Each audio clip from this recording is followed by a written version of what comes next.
Good Sunday morning. For the first time in American history, a former president of the United States has been indicted on criminal charges. Mr. Trump plans to travel to New York on Monday, stay overnight at Trump Tower, before being arraigned on Tuesday in Manhattan criminal court on charges related to hush money payments made to buy the silence of adult film star Stormy Daniels just before the 2016 presidential election. Now, the exact charges remain under seal, but according to our reporting, Trump faces about 30 charges of document-related fraud. The Associated Press is reporting that at least one of those charges is a felony charge. Now, Trump's 2024 rivals have jumped to his defense, calling the indictment un-American, a travesty, an outrage, more about revenge than it is about justice, and saying it should not happen in America. And the party, with exceptions you can literally count on one hand, has followed suit. Here's a sampling.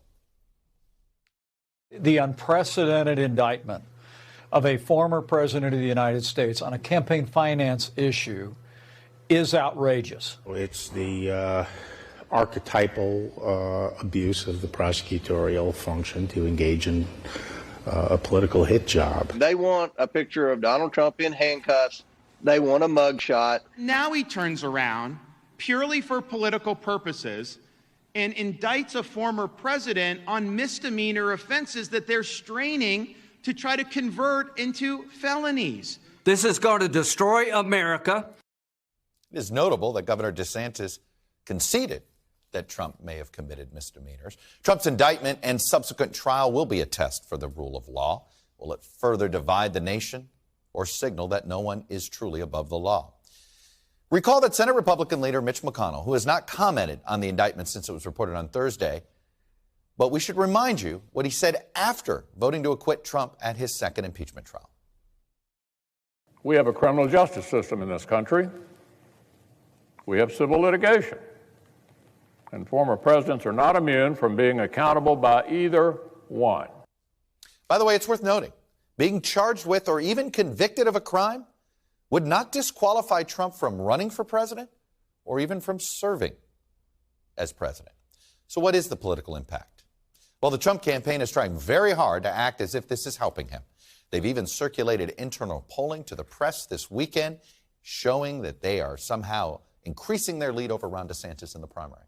And also, according to the campaign, he's raised more than $4 million in the first 24 hours.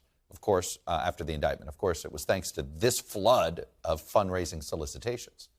The indictment is likely to freeze the presidential race on the GOP side for quite some time, because it's going to make it difficult for Trump's opponents to seize the spotlight and break through.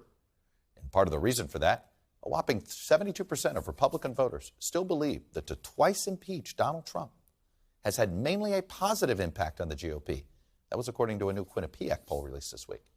But of course, longer term, huge questions remain. Ultimately, whether this will be a political problem for Trump may depend on whether he faces a second indictment, maybe in Georgia, or a third indictment, or a fourth indictment by federal prosecutors here in Washington.